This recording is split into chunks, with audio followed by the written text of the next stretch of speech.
안녕하세요. 예. 자, 부교재 먼저 피실까요?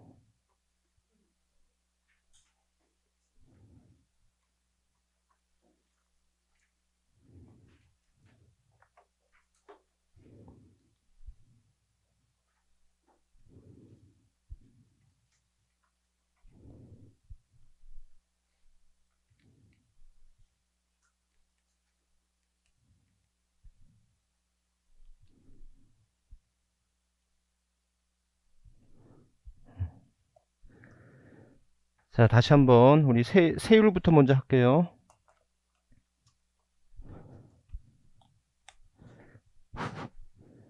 자, 취득세 세율인데 취득은 크게 무슨 취득과 실질 취득과 힘들어. 간접 취득 이렇게 나눌 수 있죠. 그래서 실질 취득은 무슨 취득? 승계 취득, 원시 취득. 승계 취득은 다시 유상과 우상은 다시 상속과 증여를 할 수 있었다. 그죠? 이렇게. 자, 그래서 다시 한번 개정 전에는 뭐가 있었어요? 취득세와 등록세가 있었지. 그래서 자, 이것이 합쳐져서 개정 후에는 취득세로 바뀌게 되죠. 그래서 자, 유상취득 몇 프로? 4%. 농지일 때는 3%. 상속일 때는 농지일 때는 증여일 때는 비영리 사업자일 때는 2.8. 원시취득 2.8. 간주취득 2%죠. 이렇게. 자, 참고적으로 유상취득일 때, 자, 기본적으로 취득세 세율은 몇 프로였다? 2%였죠? 이 2%에다가 등록세 세율을 합쳐져서 이 세율이 나온 거잖아요. 그래서 우리는 여러분들 이 2%를 뭐라고 불러요? 2%를 취득세 중과 기준 세율 이렇게 부르잖아요. 그렇죠? 취득세 중과 기준 세율이다. 그래서 근데 우리 부교재 어디에요? 부교재 페이지 20 자, 26페이지 이렇게 먼저 가봅니다. 하셨죠? 이렇게. 부교재 26페이지 먼저 가세요. 자, 그 다음에 참고적으로 여러분들 공유물의 분할 얼마였어요?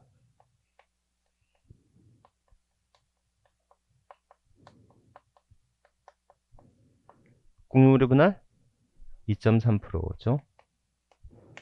이렇게 기억하면 되겠다. 자, 그 다음에 여러분들 우리가 했던 게 뭐냐면 첫 번째 여러분들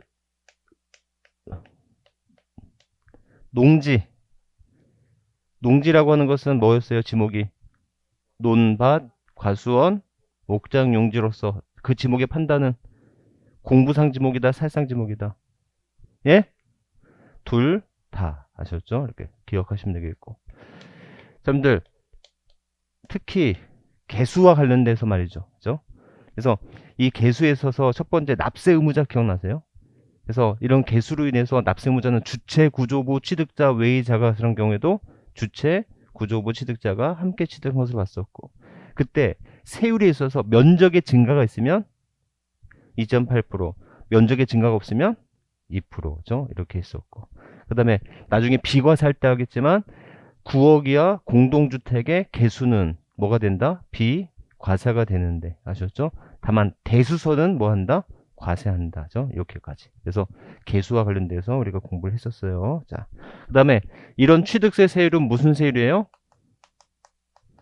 표준 세율로서 모든 지자체가 반드시 적용하지 않아도 되는 세율을 우리는 무슨 세율이다? 표준 세율이라고 했었다라는 겁니다. 이렇게. 그 다음에 몇 프로 범위 내에서 50% 범위 내에서 뭐 할 수 있다? 가감할 수 있는 탄력 세율이다 라고 했던 거. 자, 여기까지. 자, 그 다음에 대표적으로 여러분들 다시 한번 유상이라고 했을 때 일반적인 유상취득은 몇 프로? 4%. 그게 농지일 때는 3%죠. 그 다음에 그게 뭐일 때는? 주택일 때는. 그렇죠? 주택일 때는 몇 프로? 1%에서 최대 3%까지 가는 거죠. 6억 이하 몇 프로? 6억 이하 1%. 매독 초과 9억 초과 3%가 되겠죠. 이해하시죠? 여기까지? 그래서 기본적으로 자 이렇게 된다. 그래서 여러분들 다시 한번 주택의 세율을 보면 이렇게 되는 거죠. 자, 매덕까지는 6억까지는 몇 프로? 1%. 매덕 초과하는 것은 9억 초과된 것은 3%죠. 그래서 자, 1%, 9% 이렇게 해서 세율이 이렇게 되는 거죠. 제 말 이해하셨죠? 이렇게. 그래서 그렇게 정도 기억하시면 되겠다. 자, 우리 문제 보면서 한번 풀어볼게요. 여러분들.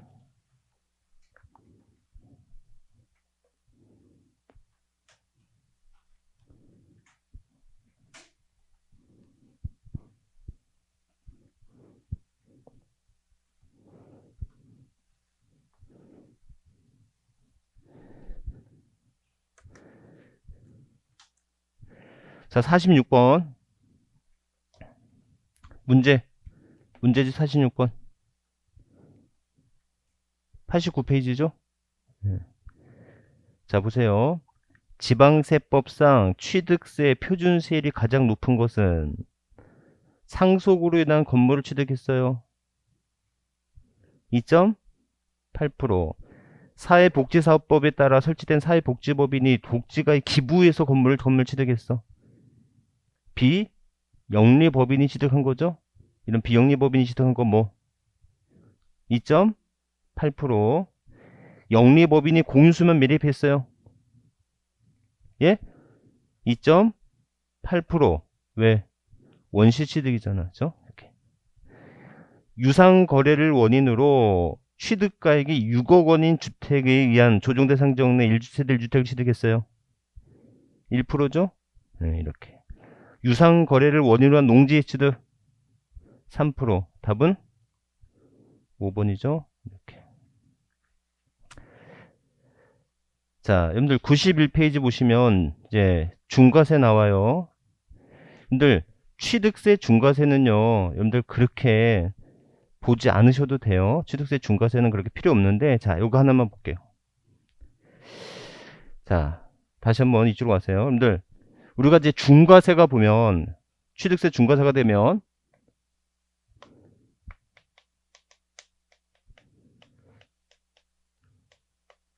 표준세율에 중과 기준세율의 몇 배가 있어요? 4배짜리가 있죠. 그 다음에 뭐가 있다? 표준세율에 중과 기준세율의 몇 배가 있어요? 2배가 있을 수 있죠. 여러분들 4배 중과세가 되는 게 있고 뭐가 되는 게 있다? 2배 중과세가 되는 게 있을 수 있다. 이렇게. 그래서 여러분들 자, 4배 중과세가 되는 거. 자, 여러분들 여기서 또 하나 의미할 것은 뭐냐면 표준세율의 4배가 아니에요. 아셨죠? 표준세율의 4배가 아니라 표준세율의 뭐가 된다? 중과기준세율의 4배. 표준세율 플러스 중과기준세율의 2배입니다. 바로 표준세율의 4배가 아니란 말이지. 아셨죠? 그러면 자, 중과기준세율의 4배가 중과세가 되는 게 대표로 뭐가 있어요? 뭐가 있다? 사치성 재산이 있죠. 그 다음에 또 뭐가 있지? 4배가 중과세가 되는 거. 어디 내에서? 조정대상 지역 내에. 몇 주택? 예? 3주택. 조정대상 지역 내에서 3주택 이상 취득이죠. 그 다음에 조정대상 지역 외에서는 몇 주택? 4주택이 되는 것이죠. 4주택 이상 취득하면은 이렇게 된다라는 거. 그 다음에 누가? 법인의 주택의 취득도 표준세율이 4배가 되는 것이고. 그렇죠? 이렇게. 그 다음에 또 뭐가 있지?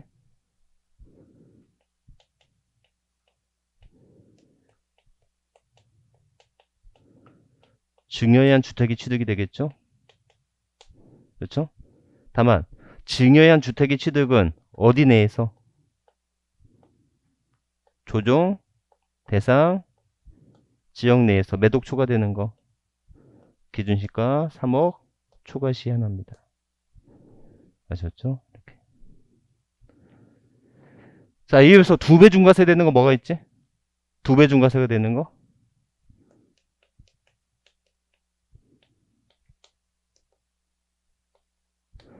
과밀억제권역 내 뭐가 있어요? 법인의 본점이나 또는 공장의 증설이 있었죠.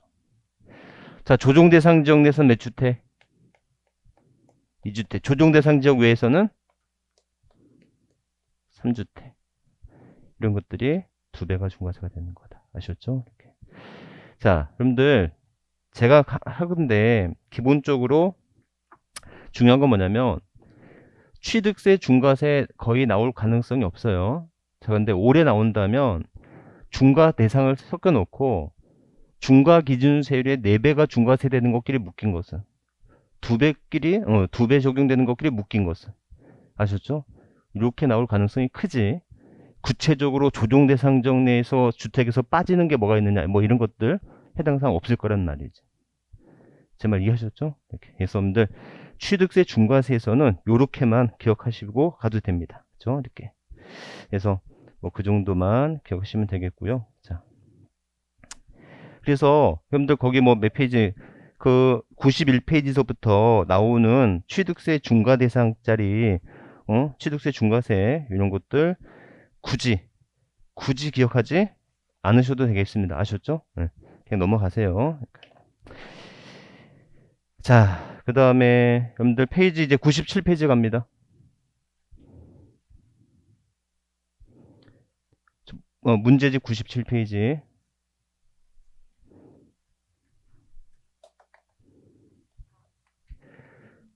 자, 부교재는 28페이지.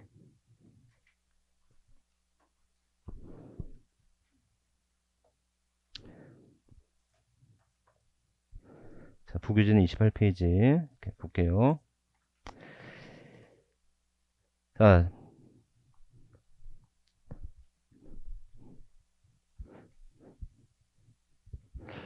여러분들 아까 취득세는 몇 프로였고 2%였고 등록세가 이제 알파가 돼서 이렇게 돼서 현재 취득세 세율이 나온 거잖아요. 맞죠? 자, 그럼 다시 한번 가정하기를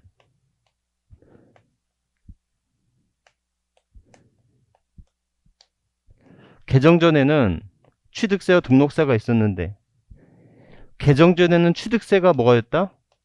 비과세였고 등록세가 뭐였다? 과세되는 물건이 있었겠죠. 아셨죠?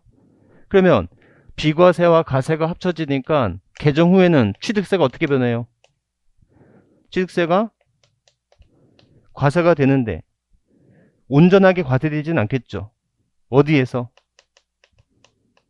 표준 세율에서 몇 프로 뺀 거? 2% 뺀 걸로 과세하는 게 있을 수 있겠고 반대로 뭐만 과세가 돼요? 취득세만 과세가 되고 등록세는 과세되지 않는 게 있었죠. 그러면 개정 후에는 취득세가 되는데 개정 후에는 취득세가 어떻게 된다? 여전히 과세가 되는데 몇 프로만? 2%만 과세되는 게 있을 수 있지 않습니까? 다시 한번 우리는 이것을 취득세의 무슨 세율이라 하고 표준 세율이라 하고 이 표준 세율이 다 과세가 되는 게 아니라 표준 세율 중 2% 뺀 것만 과세하는 게 있고 표준 세율 중 2%만 과세되는 게 있을 수 있겠죠. 아셨죠? 그래서 그게 세율의 특례로서 페이지 어디에요? 28페이지 나오는 거죠. 페이지 28페이지 다시 한번 기억합니다. 그래서 여러분들 2% 뺀 건데 자 뭐가 있어요? 첫 번째 환매 등기를 병행하는 부동산의 매매죠. 그래서 환매 등기를 병행하는 부동산의 매매로서 환매 기간 내 매도자가 환매한 경우에 매도자와 매수자의 취득. 자, 한번 볼래요? 여러분들 환매라는 제도가 왜 생긴 거라고요? 예? 환매라는 제도가 왜 생긴 거야? 그거 알면 여기 안 하시겠지만. 응? 여러분들 환매나 양도담보제도는 결과적으로는 담보제도라는 거예요. 그러니까 저당권 등을 설정하는 방식이 전형담보라고 한다면 이런 환매나 양도담보는 비전형담보라고 하는 거야. 왜 이런 비전형담보 방식이 생기느냐? 우리나라 법정 최고 이자율이 있죠. 이게 24%에서 20%로 줄었단 말이에요. 그래서 사채업자가 연 20% 이자율 엄청나게 센 거지만 그걸 받아서는 운영이 안 되는 거지. 대손이 너무 많아지기 때문에.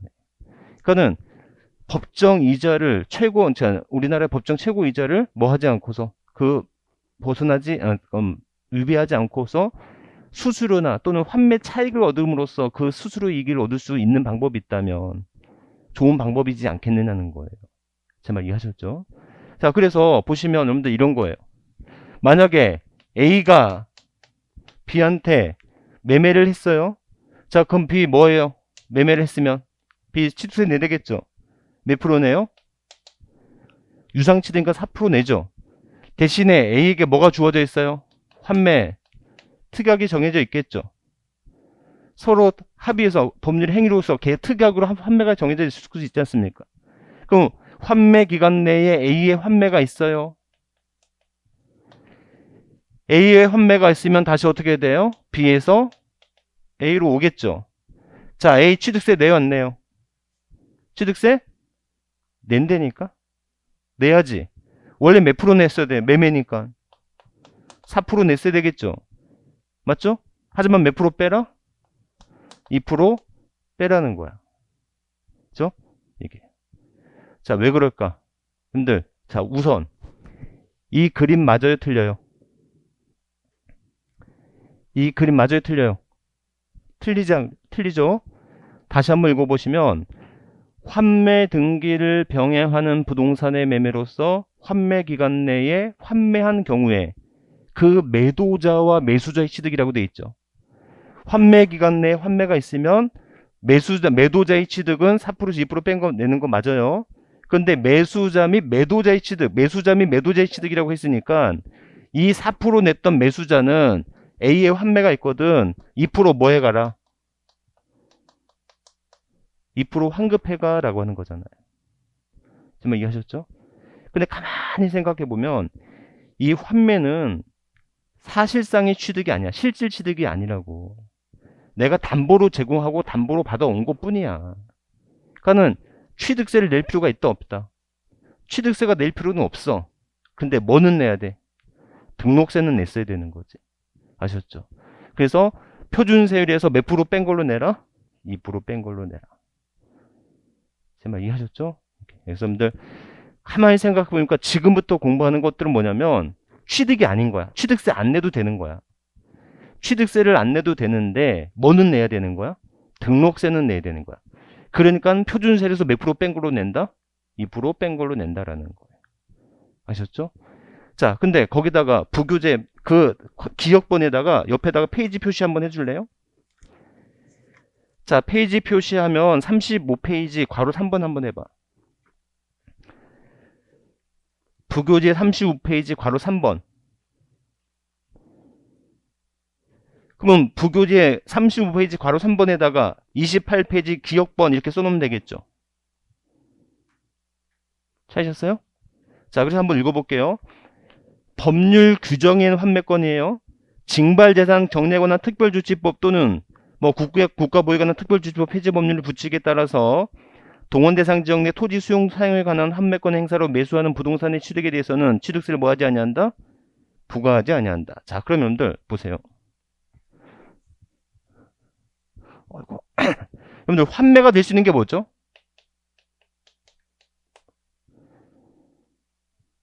환매가 될 수 있는 이유는 환매 등기를 병행하는 부동산의 매매가 있을 수 있죠. 그 다음에 두 번째 지금처럼 법률의 규정에서 될 수가 있다. 그럼들 요약해 보면 결국 이건 뭐예요? 법률의 행위, 즉 계약이나 특약에 의해서 환매가 할 수 있고, 두 번째 법의 규정에 의해서 환매가 될 수가 있다는 거예요. 이해하셨죠? 내가 내 땅을 수용당했는데, 도로 부지 목적으로 수용당했는데 서울시에서 우리 그 수용당한 땅 토지를 뭐 한 거예요? 국민주택 대규모 단지로 사업 시행을 한 거예요. 그럼 저는 도로 부지 도로 목적으로 수용당했는데 그 목적이 폐지가 되고 다른 목적이 된 건데 결국 저는 아무 이유 없이 토지가 수용된 거 뺏긴 거 아닙니까? 제 말 이해하셨죠? 그러니까 법률의 규정으로서, 법에서 규정으로서 너 몇 개월 이내 환매해, 그 선택권을 주는 거라는 거죠. 자, 그랬을 때 개정 전에는 뭐가 있었다고요? 개정 전에는 취득세와 등록세가 있었는데 방금처럼 환매 등기를 병하는 부동산 매매는 비과세였고 등록세만 과세였는데 법률의 규정이 한 건 뭐였다? 둘 다 비과세였다는 거예요. 아셨죠? 그렇기 때문에 개정 후에는 어떻게 바뀌어요? 개정 후에는 취득세로 바뀌면서 얘는 뭐 한다? 과세하는데 어디에서? 표준세율에서 몇 프로 뺀 거? 2% 뺀 거. 얘는 여전히 비과세 된다. 아셨죠? 이렇게. 그래서 다시 한번요. 자, 지금 우리 여기 하고 있어. 지금 하는 것들은 근본적으로 뭐다? 다시 한번 생각해보면 근본적으로 자, 취득세는 비과세였고 등록세만 과세됐어. 그러니까 형식적인 취득이야. 사실상의 취득이 아니야. 형식적인 취득인데 뭐만 내라? 등록세만 내. 그러니까는 지금 현 취득세 표준세에서 몇 프로 뺀 거? 2% 뺀 걸로만 내. 이라고 하는 거야. 그게 첫 번째, 환매 등기를 병하는 부동산의 매매. 두 번째, 상속 중 1가구 1주택과 작용, 농지. 법인의 합병 및 공유물의 분할. 그럼 여러분들, 자, 공유물의 분할 몇 점 몇 프로였어요? 2.3%인데 몇 프로 빼래? 2.3%에서 몇 프로 빼래요? 2% 빼고 0.3%면 내는 거잖아요. 자, 그러면 공유물의 분할을 적용할 때 공유물 분할 시 표준세율은 2.3%예요? 0.3%예요? 예? 왜요? 그렇지. 항상 세율을 물어볼 때 표준세율을 물어보면 몇 프로? 2.3%. 그럼 넌 뭐야? 얘는 적용세율이라고. 이해하셨죠? 그래서 여러분들 시험 문제가 대부분 표준세율로 물어봅니다. 표준세율로 물어보면 특례가 적용되기 전에 세율로 물어보는 거예요. 아셨죠? 그래서 공유물의 분할 딱 적용될 때 공유물 분할은 0.3% 2% 빼고 그런 건 문제가 아니고 표준세율을 물어보는 건지 적용되는 세율을 물어보는 건지 아셨죠? 이렇게 된다. 그 다음에 법인 합병 및 공유물의 말 건축물의 이전 있죠? 그 다음에 뭐가 있어요? 이혼 시 재산권의 분할죠? 이렇게. 자, 그러면 정리 한번 해볼까? 여러분들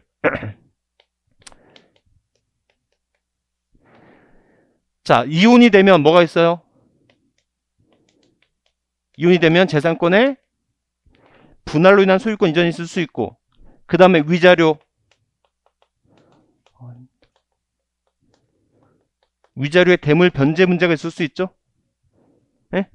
그러면 재산권 분할로 인한 건 이건 뭘로 보지 않는다? 힘들어. 증여나 양도로 보지 않는데 이렇게 대물 변제가 되는 것은 이건 뭘로 본다? 양도로 본다. 대물 변제가 왜 유상 이전인 거지? 대물 변제가 왜 유상 이전인 거예요? 뭐의 감소? 채무의 감소. 내가 내 소유권을 이전해 주는 대가로 내 채무가 줄어든다면 채무의 감소도 뭘로 보겠다? 유상 이전으로 보겠다. 아셨죠? 이렇게. 자, 그러면 여러분들 취득세는 어떻게 되지? 취득세는 재산권 분할로 취득했어. 취득세 내요 안 내요? 예? 내요? 얼마 내요?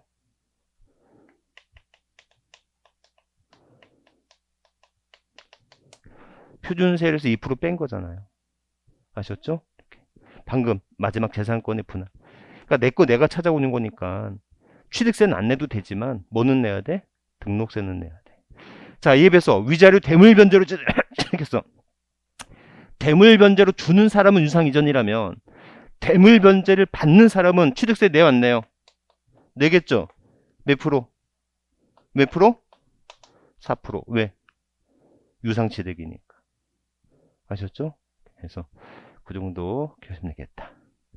자, 이에 비해서 반대로 이제는 취득세만 내야 돼. 등록세를 안 내도 되는 물건이었어. 취득세만 내면 돼. 뭐가 있지? 간주 취득. 그래서 여러분들 좀 이따 그런 문제가 나올 수 있을지 모르겠지만 여러분들 간주 취득이 되면, 즉 지목 변경이 되면 취득세 내요 안 내요? 취득세 내죠? 대신 몇 프로만 내요? 2%만 내요. 왜요? 왜요? 등록 면허세는 건당 6,000원을 따로 내야 되는 거거든. 합지 말구, 지목 변경 등기, 말소 등기, 구조 변경 등기는 건당 얼마씩? 6,000원씩 내라는 거잖아. 그러니까 건당 6,000원씩 등록 면허세를 따로 내기 때문에 취득세 몇 프로만 내면 되는 거야? 2%만 내면 되는 거지. 아셨죠? 이렇게. 그래서 여러분들 그런 것들이 또 있어. 시설 대여 물건이라든지 지입 차량이라든지 이런 것들은 사실상의 취득자와 등록 명의자가 틀리잖아요. 그러니까 사실상 취득자는 몇 프로만 내면 돼? 2%만 내면 되고 등록 명의자는 등록 면세를 따로 내야 되는 거겠지. 아셨죠? 이렇게. 그래서 그렇게 정도 기억하시면 되겠다. 그 다음에 대표적으로 뭐가 있어요?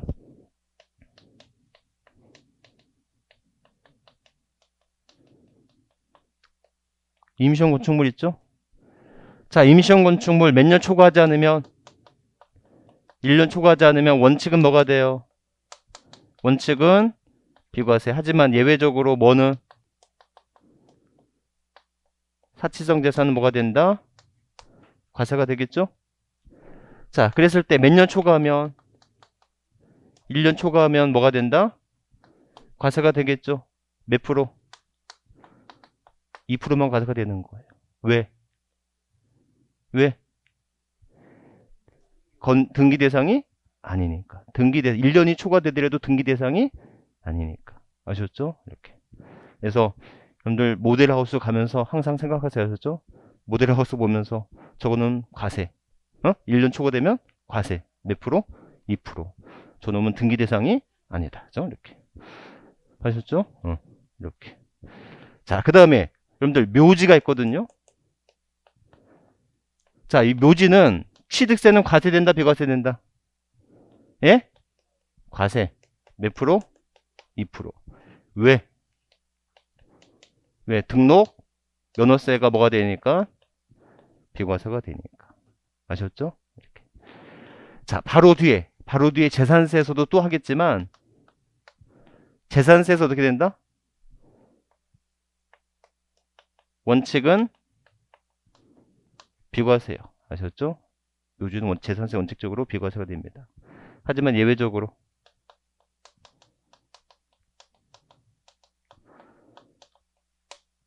법인 묘종에 대해서는 좀 타겠지만 뭐가 된다고요? 별도 합산 과세가 된다. 아셨죠? 이렇게까지 기억하면 되겠다.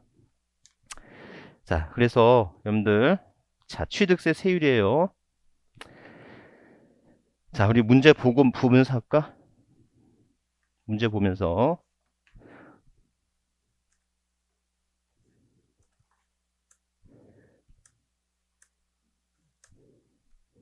(62번) 예? 59번이었어요?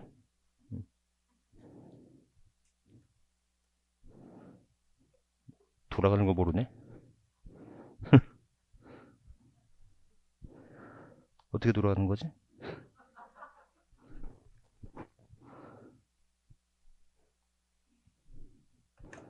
진작 얘기하지.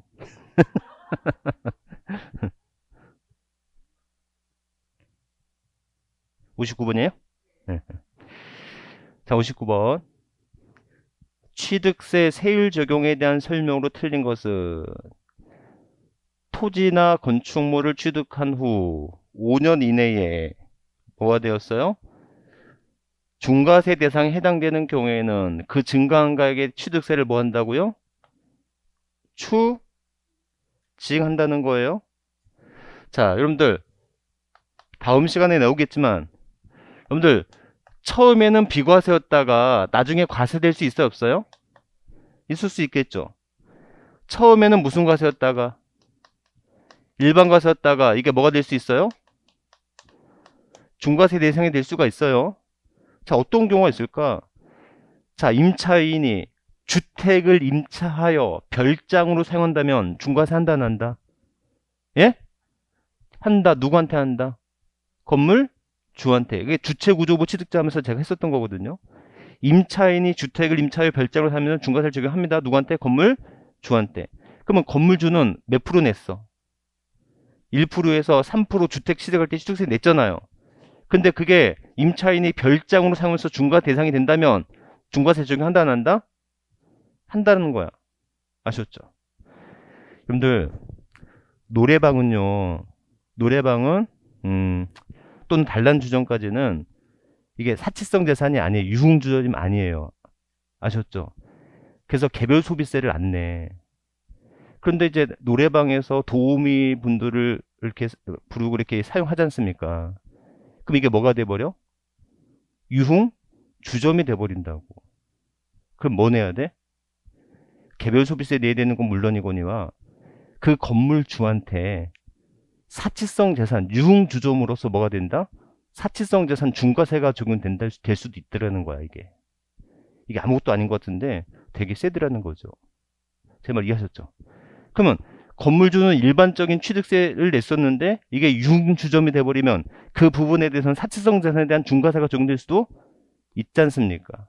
맞죠? 자, 그러면 이렇게 추징한다라고 했을 때 이 추징을 하는 방법은 신고납부일까요? 보통징수일까요? 우리가 생각을 잘 한번 해보고 해봐야지. 무조건 나온 대로는 하지 말고 신고납부예요? 보통징수예요? 신고납부지. 예? 신고납부. 언제까지? 사유 발생일로부터 며칠 이내? 60일 이내 신고납부해라. 예? 꼭 알려주면 기억나지. 자, 그런데 보세요. 여기서 중요했던 게 또 있어. 중과세 적용 세액에서 뭐 차감해야 돼요? 이미 납부한 세금 빼야 되겠죠. 내가 처음 샀을 때 취득세 냈을 거 아니에요. 그것만큼은 빼고 추징하는 거 아니겠습니까? 그랬을 때 이 이미 납부한 세금에는 가산세가 포함해야 되는 거예요? 제외되는 거예요? 가산세가 제외해야 되는 거지. 아셨죠? 좀 이따 나올 거니까 그때 다시 한번 하도록 할게요. 여러분들 요거 기억하시면 되겠고. 자, 두 번째. 고급 주택, 별장, 골프장 또는 고급장 건축물을 증축, 개축, 개수한 경우와 일반 건축물을 증축, 개축 또는 개수하여 고급 주택 또는 고급 별장이 된 경우에는 그 증가된 건물 가액에 대하여 중과세를 적용합니다. 아셨죠? 이렇게. 자, 과밀억제 고용 내 공장 신설 증설의 경우 사업용 과세 물건의 소유자와 신설 증설한 자가 다를 때에는 누구한테 과세한다? 과세 대상 물건의 소유자한테 중과세한다. 그가 누구니까? 주체구조부 취득자니까. 아셨죠? 이렇게. 이거 이렇게 하시면 되겠고. 동일한 취득 물건, 자, 이렇게 된다. 동일한 취득 물건에 대해서 둘 이상이 세율될 때는 어떤 세율? 그죠? 자, 이렇게. 자, 그 다음에 사치성 자산을 2인 이상이 구분하여 취득하거나 1인이 또는 수인이 시차를 두고 구분 취득하는 경우에도 중과세를 뭐 한다? 적용한다. 자, 그럼 답이 뭐지? 예? 자, 토지나 건축물을 취득한 후 5년 이내에 부동산 취득세 중과 대상에 해당하게 되는 경우에는 그 증가한 가액에 대하여 중과세를 적용하여 취득세를 뭐 한다? 취득한다. 그는 증가한 가액이 아니라 전체죠, 전체. 응? 이렇게. 여러분들 증가한 가액이 아니라 이렇게. 이건 좀 좋은 문제는 좀 아니네. 응. 자, 무슨 말인지 아시겠어요? 응. 그러니까 여러분들 이거야. 1번하고 2번하고 차이는 뭐냐면 1번은 사치성 재산 자체를 증축 등을 해서 그때는 뭐 한 거다? 증가된 가액을 중과세하는 거 맞죠? 하지만 얘는 일반 취득세 대상이었던 것이 중과 대상이 된다면 증가된 게 아니라 그 전체의 취득세를 중과세를 하는 거다. 뭐 그런 차원에서 물어본 건데, 근데 포인트는 뭐 이 문제의 포인트라기보다는 이 추징이란 말이 더 중요하다라는 거 아셨죠? 추징이 무슨 납부다? 신고 납부다. 사유 발생부터 며칠이네? 60일이네. 아셨죠? 기억하시면 되겠다. 자, 62번.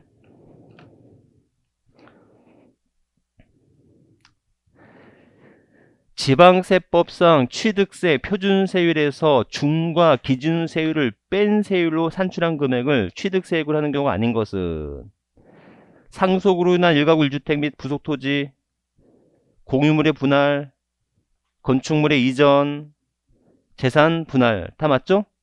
하지만 무덤, 묘지 얘는 몇 프로만? 2%만 내야 되는 거죠? 답은 몇 번? 5번. 63번.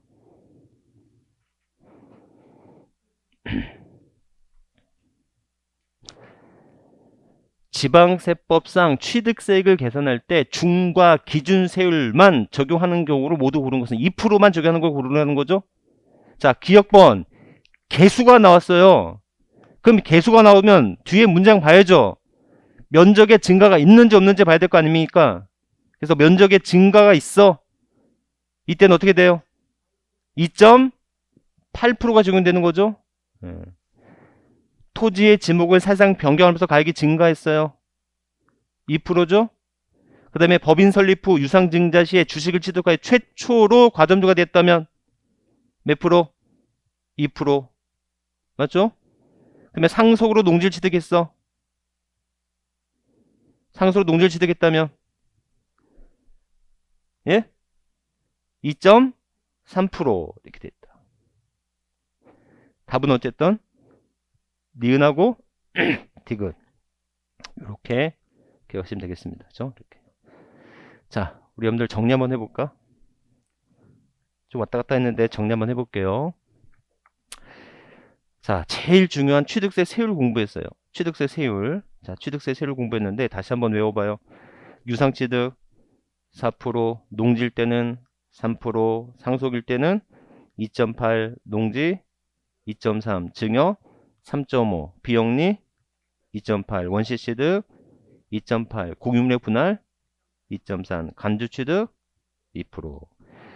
자, 이 표준세율에서 2%를 빼고 과세되는 게 있고 2%만 과세되는 게 있죠. 2%를 빼고 과세되는 것 종류가 뭐 있어요? 환매 등기를 병행하는 부동산의 매매, 상속 중 1가구가 1주택과 작용, 농지, 법인의 합병 및 공유물의 분할, 건축물의 이전, 이혼 시 재산권의 분할. 이 비해서 2%만 과세해야 돼. 뭐 있어요? 간주취득, 시설 대여물권 등의 취득, 지입 차량의 취득, 그 다음에 임시용 건축물로서 1년 초과하는 경우, 그 다음에 묘지. 아셨죠? 이런 것들을 몇 프로만 과세한다? 2%만 과세를 해야 된다. 자, 그 중에서 자, 첫 번째 취득세 세율을 적용함에 있어서 첫 번째 농지라 하면 지목이 논밭, 과수원, 목장 용지로서 공부상 지목과 사실상 지목이 모두 논밭, 과수원, 목장 용지가 된다. 그렇죠? 자, 두 번째 공유물의 분할 시에는 0.3%가 적용되는 것이고, 세 번째 건축물의 개수와 관련돼서 면적의 증가가 있으면 2.8% 원시 취득으로 보고 면적의 증가가 없으면 2% 간주 취득으로 보겠다라는 거 아셨죠? 그 다음에 주택의 유상 취득은 원칙적으로는 1%에서 3%를 적용하는 것이나 아셨죠? 조정 대상지역 내에서 2주택일 때는 표준세율의 중과기준세율의 2배를, 조정 대상지역 내에서 3주택 이상이라면 뭐가 된다? 그죠? 표준세율의 중과기준세율의 4배를. 조정대상 지역 외에서는 2주택까지는 1%에서 3%지만 조정대상 지역 외에서 3주택이라면 표준세율의 중과기준세율의 2배를, 4주택 이상이거나 법인이 주택을 취득하는 경우에는 몇 배? 4배를. 중과기준세율의 4배를 중과세하는 거다라는 거죠. 이렇게까지 기억하시면 되겠다. 자, 그래서 그 정도의 개념들 기억하시면 되겠고, 그래서 2배냐 4배냐 뭐 이 정도만 기억하시면 되겠다.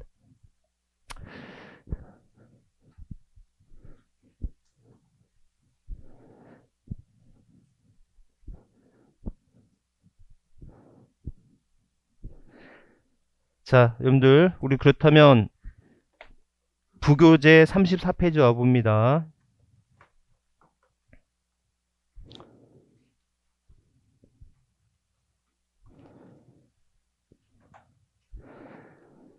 국가 등에 대한 배과세, 국가 등이 취득하는 거 뭐 하겠다?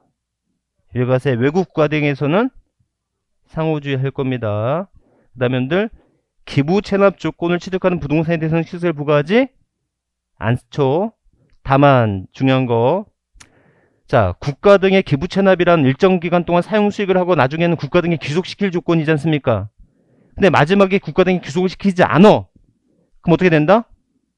과세해야 되겠죠? 자, 이때 국가 등의 귀속 조건을 이행하지 않았어. 다른 사람에게 매각하거나 증여를 해버렸단 말이에요. 그럼 이때 취득세 뭐가 된다? 다시 과세해야 되겠죠? 이때 과세 방법은 신고납부다, 보통징수다? 예? 신고납부죠. 추징사유가 발생한 거잖아. 처음엔 비과세였다가 나중에 과세가 된 거잖아요. 아셨죠? 이때도 무슨 납부다? 신고납부. 사유 발생부터 며칠이네? 60일이네. 그 다음에 안양 조건이 변경된 취득세를 부과하고, 그 다음에 무상으로 양여받거나 기부체납 대상물의 무상사용권을 제공받는 경우에도 취득세 뭐한다? 부과한다. 이렇게 과세되는 경우 보시면 되겠고, 여러분들 괄호 2번 신탁재산이 취득, 이거 기억나세요? 여러분들 신탁재산이란, 자, 원칙적으로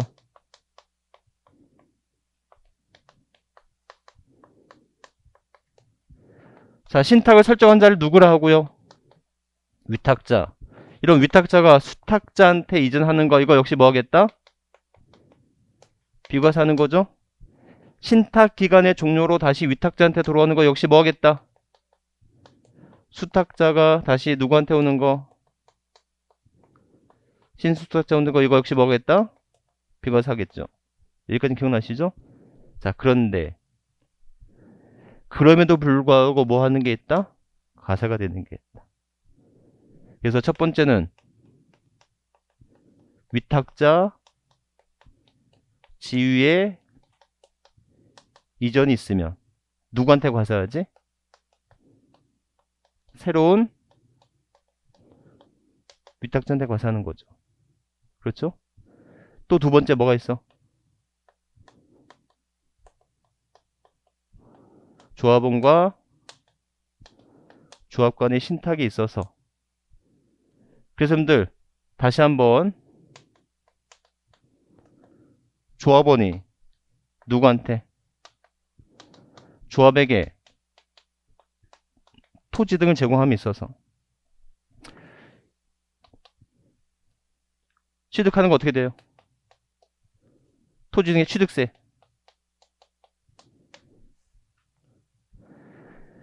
조합이 조합원으로부터 신탁을 받아 취득하는 토지에 대해서는 취득세 납세는 있다 없다? 있다 없다? 다시 한번 얘기해봐. 있어요 없어요? 그때 달라요. 누구 거라면? 조합원용이라면 내 거 내가 쓰는데 왜 내겠어? 근데 이게 누구 거라면? 비조합원용에 사용될 토지라고 한다면 이땐 납세 의무가 있겠지. 기억나세요? 근데 왜 몰라? 그래서 이거 중요했던 게 취득 시기였잖아. 취득 시기. 언제였지? 응? 좋았어. 주택법이 나왔으면 사용 검사일. 그러니까 이 조합이 주택법에 의한 주택조합이라면 사용 검사일이 취득한 걸로 봐야 되겠죠. 근데 이 조합이 정비법에 의한 재건축 조합이라면 소유권 이전 고시일의 다음날. 그런데 정비법이나 개발법이 나왔어. 개발법이나 정비법이 나오면 그때 취득한 물건이 건물이라면 사용 승인서에 준하는 날. 기억나시죠? 그 개발법이나 정비법에서 취득하는 물건이 토지라고 한다면 언제요? 소유권 이전 고실의 다음날. 그거 기억나시죠? 이렇게. 그래서 그 정도만 배우시면 되겠다. 괄호 3번 법률 규정이 환매권 했었고요. 자, 임시형 건축물 했었던 거 기억나시죠? 네. 자, 공동주택의 개수 아까도 했어. 몇 억이야?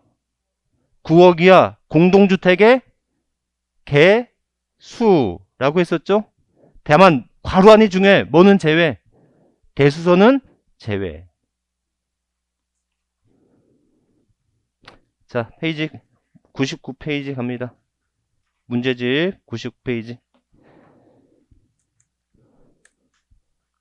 자, 66번. 지방세법상 취득세가 비과세되는 경우로 틀린 것은 국가의 부동산 취득. 비과세 맞죠? 대한민국 정부기관이 취득에 대해 비과세하는 외국 정부의 부동산 취득. 비과세 되는 거 맞죠? 국가 등의 귀속 등의 반대급부로 국가 등이 소유하고 있는 부동산 및 사회기반시를 무상으로 양도받거나 기부 체납 대상물의 무상 사용권을 제공받는 게 부동산 취득. 이거는 과세해야 되겠죠? 영리법인이 임시행장 공산장 사무소 등 존속기 1년을 초과하지 않는 임시건축물의 취득. 비과세. 징발재산 정리관한 특별조치법에 따른 환매권의 행사로 매수한 부동산 취득. 법률 규정에는 환매권 행사죠? 이건 뭐 하겠다? 비과세. 여러분들 66번의 동그라미 3번 문제는 좀 기억을 해두시고요. 여러분들 조건을 이행하지 않거나 또는 무상으로 소유될 것을 별도의 대가를 지급하여 취득하는 경우라면 뭐 하겠다? 과세를 한다. 67번. 자, 지방세법상 신탁으로 인한 신탁재산의 취득으로서 취득세를 부과하는 경우는 어떤 게인가? 자, 취득세를 부과하는 경우래요. 첫 번째, 위탁자로부터 수탁자에게 신탁을 이전하는 경우 비과세. 신탁의 종료로 인하여 수탁자로부터 위탁자에게 이전하는 경우, 수탁자가 변경되어 수탁자에게 신탁자를 이전하는 경우 비과세 맞죠? 하지만 주택법에 따른 주택조합이 비조합원용 부동산을 취득할 경우에는 과세가 되죠? 이때 취득시기 사용 검사일. 주택법이잖아. 주택법 나오면 그냥 의심의 여지 없이 언제나 사용 검사일. 아셨죠? 취득 부과하는 경우는 몇 개? 한 개죠. 좀 쉬었다가 납세 절차부터 보도록 할게요.